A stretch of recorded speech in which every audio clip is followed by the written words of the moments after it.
Hey, have you ever wanted to create merch but had no idea where to start or what to do? Also, my dog's barking in the background. Well, I've always wanted to create merch, but every time I made a design or started to take a step towards my merch creating journey, I always got lost, which is why I'd like to thank my dog for barking outside my room. And of course, I'd like to thank Colosso for being our sponsor today. Colosso has a mission, and it's to make professional education available to all learners by connecting them with industry professionals. Colosso has a ton of amazing courses for artists like you and me. But that's not all. They also have courses for cooking, programming, designs, and more. Learn the best from the best. Learn with Colosso. I feel like I just made an ad. Alright, so anyways, Colosso has a ton of amazing courses, and I'm happy to announce that today we'll be reviewing a course by Mintan. I can't read, I'm illiterate. But anyways, they're a freelance illustrator and merch creator. Here's some of their work that they did. As you can see, they're really good at what they do. But not only are they great at making artwork, they also know a lot about marketing their merch, which is a huge help, especially to a noob like me. So anyways, what I really like about this course is how it's all broken up and easy to understand. Some of the main study points are the mindset of merch creating, how to create a design concept, how to observe, deform, and stylize anything. Plus, there's producing, plus making merch, plus, I can't talk. Anyways, the whole course is made of 13 videos, which are separated into 3 main points: merch, SD/Chibi characters, and of course food art. Mintan makes such cute merch with these amazing food designs. I'm excited to learn from them and review their course. And before you go off crying at the fact that you're so incredibly broke, don't worry, I have a coupon for loyal and noble followers. Get a discount amount of $30. It's only available until the 19th of May, so make sure to put it to good use. Alright, back to the video. So in the class, they have quite a few things to learn. As you can see on the screen, they have a lot of useful information that could be beneficial to so many people, even if you're not planning on selling merch, which this course is super helpful for. But they do show you how to draw parts of an SD character, how to pose them, how to create stylized versions of food and drinks. Mintan's a pro when it comes to design, as you can see from their adorable and successful merchandise.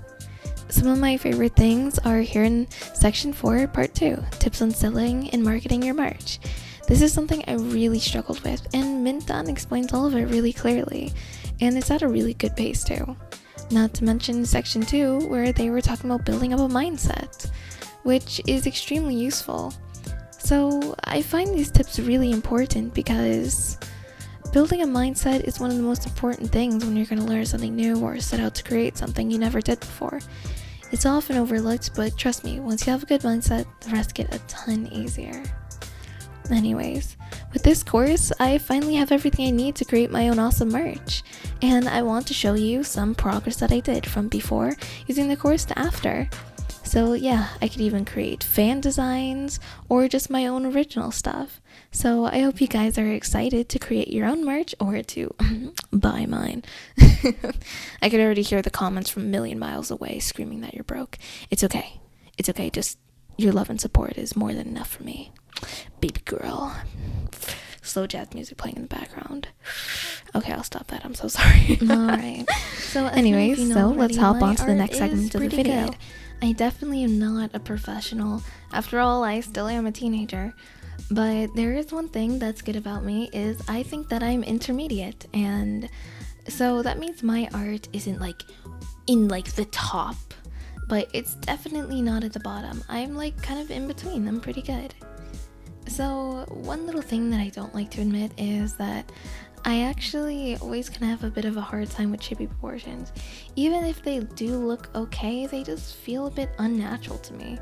So I'm actually pretty grateful that Colosso offered me to review their course, which was extremely useful. They also picked out a perfect video for me, which honestly is really cool of them. And my rendering process is relatively the same, but food and drinks, anything outside of a person, is just kind of a foreign concept to me. I only just started doing backgrounds recently, so a lot of things I kind of struggle with. As you can see here, this definitely isn't bad, but don't you think that we could do better? Not gonna lie, when I first made it, I was like, hey, I'm actually pretty good. I don't think I need their course. But let me just show you. I'm gonna make something 10 million times better here. I have no idea why I said million really weird, but after reviewing the course, I noticed that a few things were wrong with my art. As you could see, I always thought like, okay, so to express my character's attitude, which she's like a really cheerful kind of person, but she is a bit competitive and, like very sarcastic and a bit sassy. So I think a little smile with a bit of a frown is kind of perfect. It displays her nice, energetic attitude, but also shows that she's like a little bit, competitive or something. Also, I was kind of redesigning the old design into this one, which the rendering process is relatively the same, except for the food. Oh my god. Just want to say, trigger warning ahead. Very beautiful strawberries. Anyways. So, after watching their video, I was able to get down the proportions of the character a lot better. I was able to style things in a much more natural pose. If you follow me, you see that a lot of my works aren't full bodies. So because of that, I guess I do struggle a little bit sometimes when it comes to creating full bodies, because I usually rely on the face just to show the expression, but as you could see, a cheerful face in the old design wasn't enough to really show her attitude or anything, or show her personality. As you can see, in the old design, she kind of looks like a doll. Like, her body and her face, they look very weird. The drink looks good, but it doesn't look scrumptious. Like, I really wanted to pick up this thing from Minton, which, like, if you look at their food, you start to get like a little bit hungry or thirsty. Like, it looks refreshing, the way they draw their water droplets on the drink, or like the way they draw like anything. They're really good at it, and something that I kind of wanted to adapt. So the rendering process for my character is relatively the same, but the proportions on my character, the pose and expressions, you can really see that it's a huge improvement. And let me just say, I blew myself away with these strawberries. This is the first time I've ever drew strawberries in my entire life. And it looks so good. Okay, they're not perfect, but they're close to it. Anyways, I also wanted to choose a drink that kind of showcased my character's personality. Also because, well, I like the taste of strawberries, but I wanted something sweet but sour, and I like mint. Also, it's pretty, so it's refreshing. So I started designing the drink purely based off of her personality instead of winging it. In the old design, I was like, hey, I want a red drink. And then I drew like these weird boba pearls that kind of look like frat shit, but that's okay. Whereas this one, I created a nice, refreshing design. I did struggle a little bit with the lemon slice, but I did eventually fix it, which was good. This is my first time ever drawing food, like really drawing food, and I am incredibly proud of myself. And I couldn't have done it without Minton's tutorial, or with, well, not tutorial, their course, or without Colosso's sponsorship, which was really helpful. Anyways, I always neglected tutorials and stuff like that. Like, I always thought, hey, I could figure this stuff out on myself, or hey, I could just use free content on YouTube.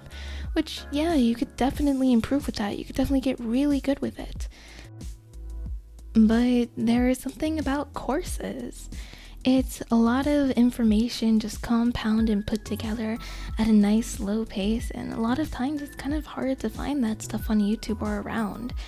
Not saying that you absolutely need these videos, but they are kind of a game changer, honestly. So I think that in the future ahead, I'm going to be investing more into my art education by getting courses. And hey, not all courses are hundreds of dollars. A lot of them are relatively cheap, especially with a lot of sales that pop up and give you good deals.